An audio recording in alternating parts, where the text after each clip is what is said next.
Nag-install tayo ng bagong MTRT crank.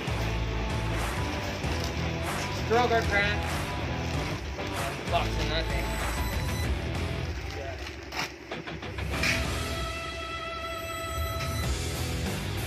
Forge connecting rod, new design, lighter and stronger.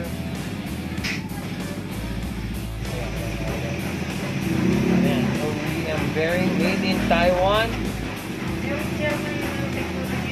Makikita natin dito ang crank natin mayroong mga CNC cut dahil ito ay iniba nila ang balance nito dahil nakagawa ito para sa 62mm na forge piston, 62mm na bigat na piston.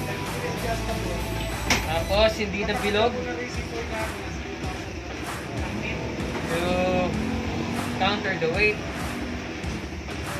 Iba na ang balance. Tignan natin sanihin to. So around mga 10:30, 10 o'clock position. Ganda ng thread, oh.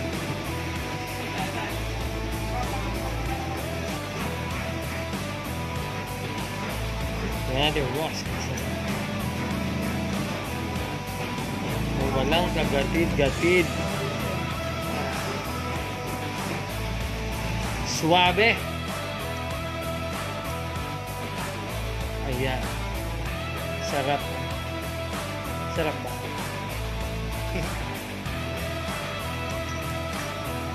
Okay. Ayan, MTRT crank.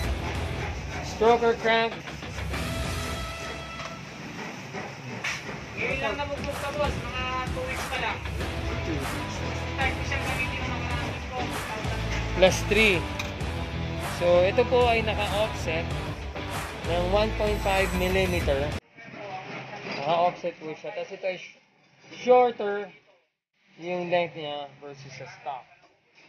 Kaya practically bolt on, no need for spacer, no need to change the chain, no need to have longer studs.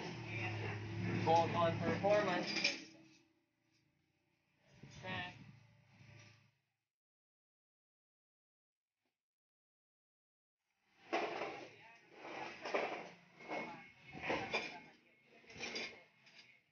Kapit na natin.